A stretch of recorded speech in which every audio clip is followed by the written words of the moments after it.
Welcome to Charter Local Edition. I'm Brad Pomerance in the San Gabriel Valley. Today we are joined by Mike Spence.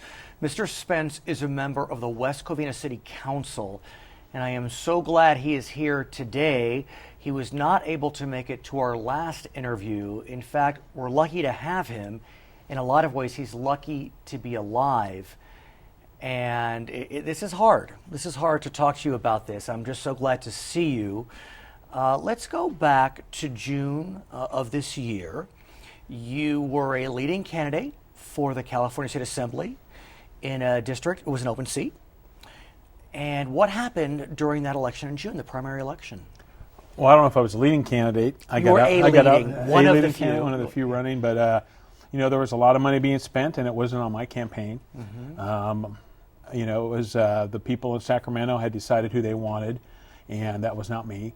And so I was in a race where I only raised $60,000, but I thought I had a strong message, and I'm very good at political stuff my whole life, so I'm good at that. And the other candidates, spent about $750,000 if you count independent expenditures, and I ended up losing by about 900 votes. But it was very close. Yes. Of course, in our system now, the top two candidates advance regardless of party. Right. This is a seat that is considered to be a lean Republican seat. You're a Republican. And in the end, the Democrat, I believe, came in first. Right, as would be expected with four Republican candidates. Right, and you came in a very close third. Right. In a lot of ways, the razor-thin margin was hard. Is that fair? Well, the whole election was hard, but I've always said that I'd rather lose by a lot. Right. Because then you could just say, the people are stupid. And, but if you lose by a little bit, and of course my city council election, I only won by 2 votes. Right. And You're so used to being a landslide victor. I'm used to close elections, but, it was very hard. It's always better to win than to lose by a little bit. Because you always think of stuff, well, what if this had happened? Right. What if this had happened? And in fact, throughout that week, there was still counting going on. Yeah, right. And so there was a possibility that you could overtake. I mean, who knew? Yeah. But by that Friday, you had a sense it probably wouldn't turn in your favor. Right, correct, yeah. The margin was too big. And that was a tough weekend for you. It was a horrible weekend. What happened? What happened was I got stupid, and I've always had problems dealing with my emotions, and I ended up getting in an accident on Sunday.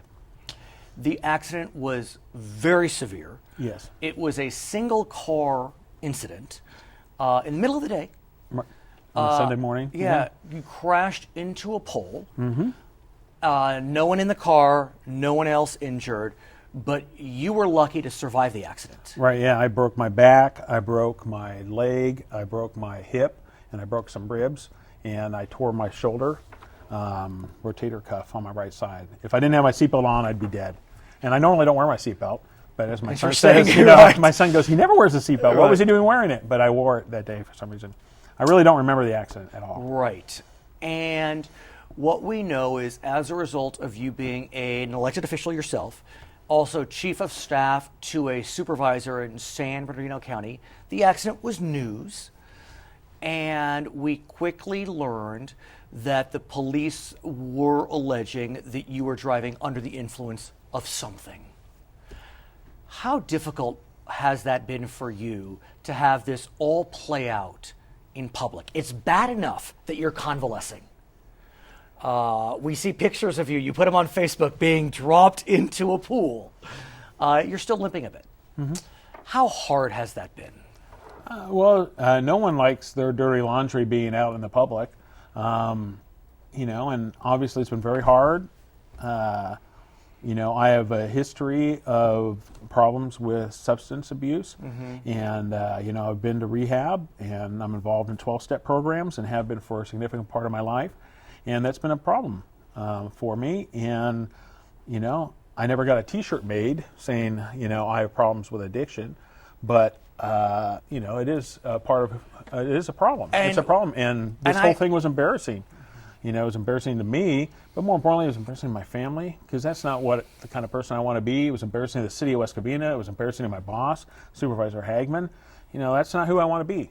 And of course, now that's all being played out in public, and will continue to be, I'm sure. And that's what's so hard, is that as a public figure, not only as an elected official yourself, but also working for an elected official, it's bad enough you have to deal with the ramifications for yourself, but now your boss has to consider the ramifications.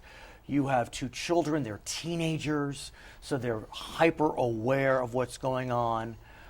I remember the day I received the email from you when you were announcing that there was a story that was about to break. Right. I was not aware that there was an allegation of impairment. And so when I got that email, my heart broke for so many different reasons. I was not aware that you had struggled with addiction.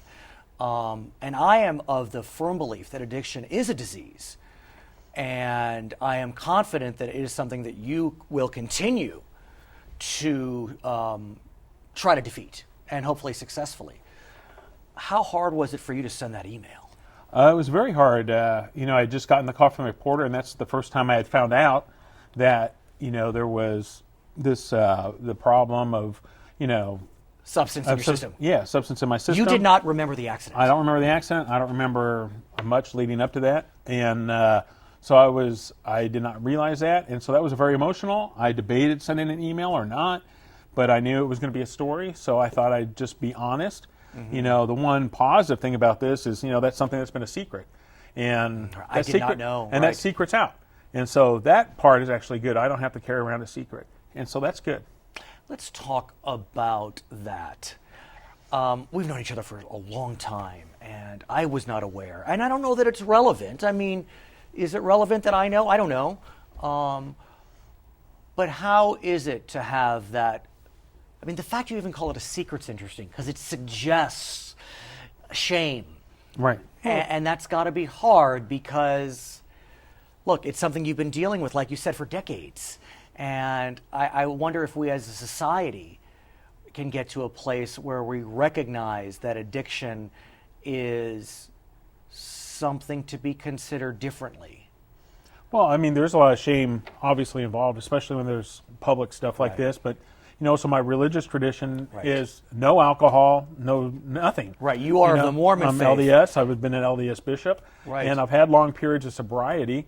And but obviously, it's not something, like I said, I don't get T-shirts made. I don't run around saying it. I don't believe, and I don't want this flaw, because I'm a flawed man. I don't want this flaw to define me. Right. And so, but it's been a struggle for me. How has the response been from friends, from people who aren't friends, colleagues, adversaries? Well, I'm sure there's some people that are elated that this happened because they, the politics of personal destruction. We see it all the time.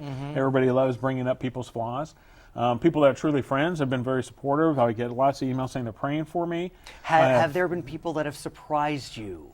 And the reverse, people that have surprised you because they're there for you and not there for you? Well, my election campaign sorted out my friends a lot. Okay. People, Right. My definition was if you return my phone call, you were my friend.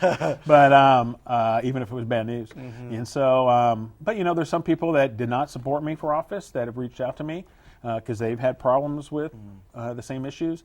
Of course, there's people that are going to take advantage of it, and I understand that. I've been around politics for a long time. People take advantage of any kind of weakness, and and again, it's not the standard I want to live. Right. It's not what I want to do. I want to say this. I thank you and I honor you for your willingness to discuss this on camera. It's very generous of you, and please know that I personally applaud you for speaking out, and I am praying for you, and I believe that you will be stronger on the other side. Well, thank you very much. His name is Mike Spence. He is a member of the West Covina City Council. My name is Brad Pomerance. Thank you so much for joining us on Charter Local Edition.